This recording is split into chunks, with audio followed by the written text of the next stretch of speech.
Alright, hey guys, and welcome to the very first episode of Vaping Down Under with me, Sam Lane.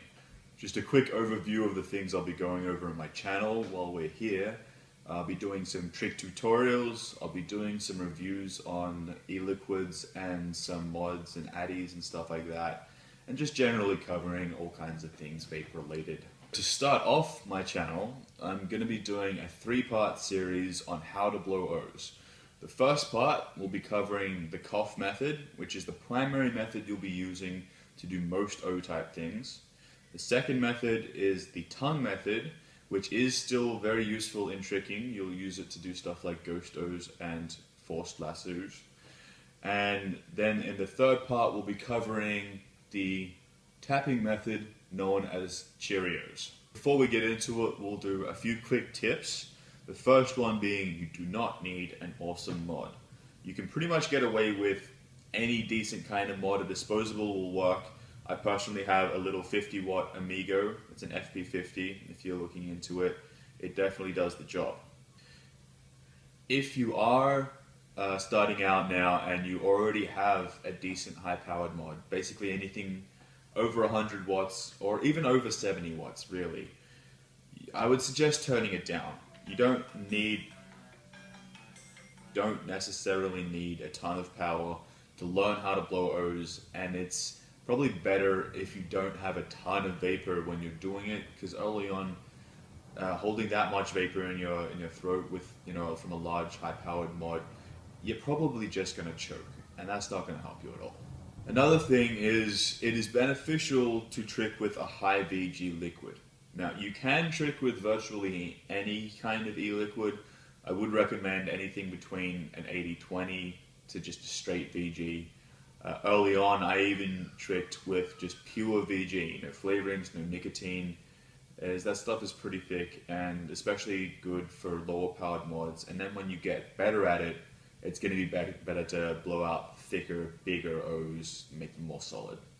I recommend not practicing with nicotine. The chances are you're gonna end up practicing a little bit more than your regular nicotine intake, and you'll nick out before you're really satisfied with anything you want to learn.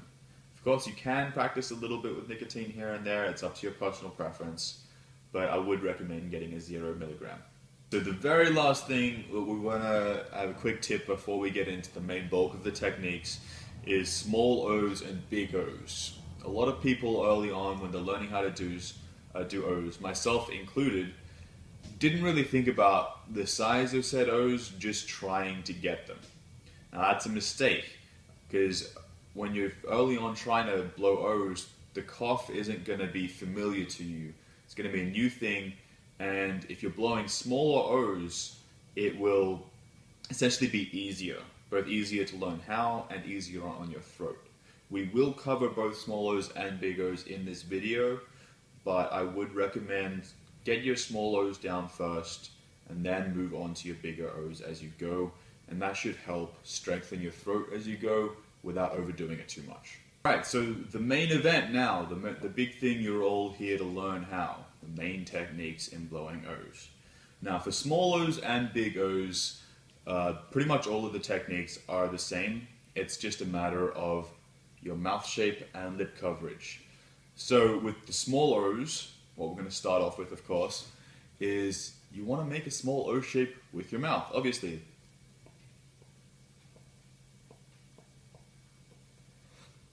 As you can see there, I had a relatively small O shape for the mouth. The first things are your lip coverage. You want your lips to be relatively tight, close to your teeth.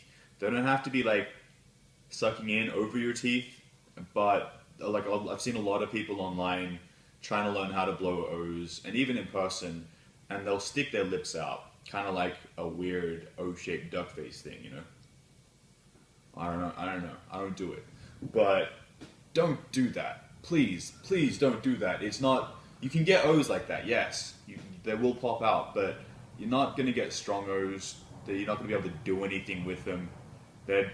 They'll work enough to be able to say, you can blow O's now, but you can't do any tricks with it. The other thing with your lip coverage is with your top lip. On your smaller O's, Your top lip you don't have to worry too much about. Just keep it tight as long as your bottom lip is covering. Little O's like that. You will probably scrunch your nose up a bit as you do it. You'll relax with it a little bit over time. You look a little bit angry while you're doing it. But that top lip, for the small O's, like I said, just as long as it's tight and it's covering your top lip for the most part, it'll be fine. When you get to bigger O's, and this is something that a lot of videos I've seen haven't covered at all, is your top two teeth are going to be a little bit exposed as you do it. It's going to look a little something like this, alright?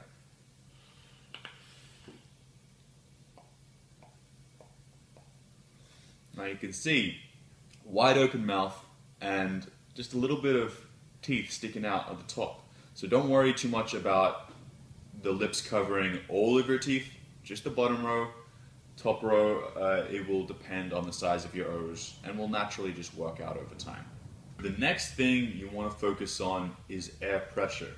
Now, think about this in the terms of, if you ever seen someone take just a regular box, cut a circle in it, fill it up with vape, and then they push it to get like big box O's or whatever. The principle is more or less the same. The reason that works is because of the air pressure in the box. So when you hit a little bit, it pumps a little air pressure, it creates the vortex of the O push out. The same thing applies to your mouth. You want to make sure that the sides of your mouth and your lips are all relatively tight and non-moving.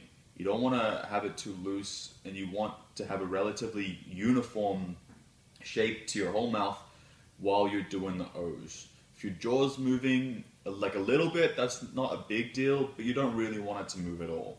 Have everything kind of tight, but not so tight that it gets sore. If it does get sore, please stop. You can hurt yourself. You can hurt yourself doing basically anything physical, and blowing O's is no exception. So don't over practice, alright? Now that we've got the main formation of your mouth and your just general like cheeks and jaw and everything else, the next thing you want to do, take your inhale, blow a little bit of it out before you blow your O's. So you don't want to take a full pull long inhale, about halfway will be good, and then from that halfway point of drawing the vapor in, blow out about half of that again. So you really only got like a quarter breath to work with when you actually go to blow O's. That will make it easier on your cough and your diaphragm as a whole. When you blow the O, you'll have a little bit more strength to do it with. If you try and blow O's with a full set of lungs, full vapor, all in air, it's all puffed out, it's not going to work.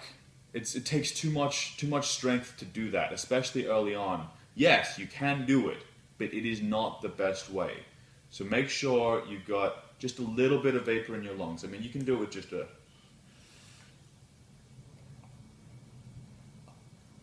Ran out of vape. It's cool.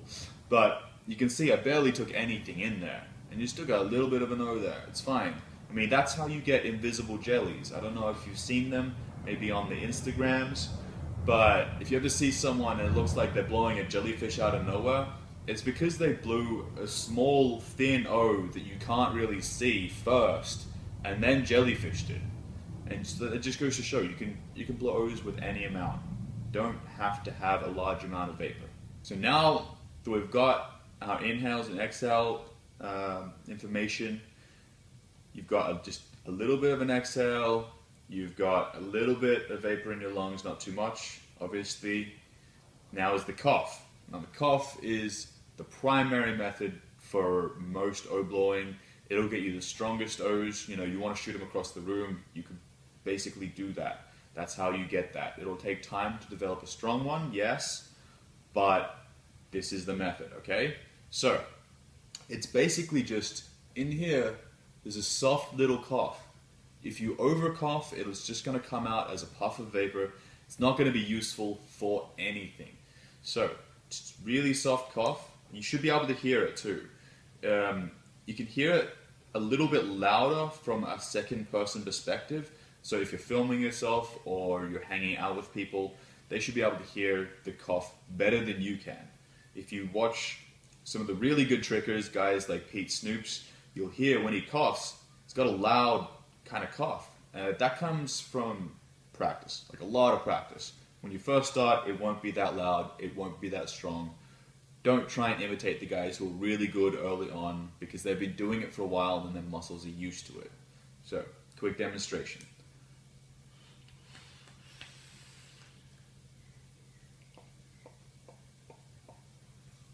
And you can hear, as I do that, there is a distinct audible cough sound. It's not super loud, it's not super quiet, but it will provide the necessary air pressure to push those O's out strongly and solidly. So now that we've covered the main bulk of the techniques and all the things you want to learn, some of the pitfalls as well, the two things you want to focus on when you're practicing your O's early on is single O's, for one, the most important thing. Learn how to pop out a single O without like a succession. So just like this. Just one O, completely by itself. Once you can do that, you'll be able to start bending them, pushing them, doing all kinds of other tricks with them. Maybe you get that jellyfish. It's one of the first things you'll probably learn.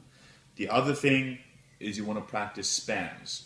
Now, they're different for different reasons. Spamming, if you're not sure, is essentially like spamming in anything else, doing a lot of it, right? So you want to cover a lot of O's with your spams. It's something that I didn't look at as much as I should have early on because I really wanted to do jellyfish, right? And I really wanted the cool tricks. And I didn't focus on it as much as I really probably should have. So now I'm trying to catch up. So do learn your spams early on. They are useful to know how to do, especially when you want to start doing combo type tricks and blending things together. Now that we've covered everything, thank you so much for watching my video. Please hit like, subscribe, and tune in soon for my next videos, part 2, the tongue method, part 3, Cheerios. And if you do start having some success with your O's, please hit me up on Instagram at samlanemusic and just, show me your O's. Let me know, how you're progressing, and if you found my tips useful at all. I really appreciate that. Until next time, have a good one. See you later.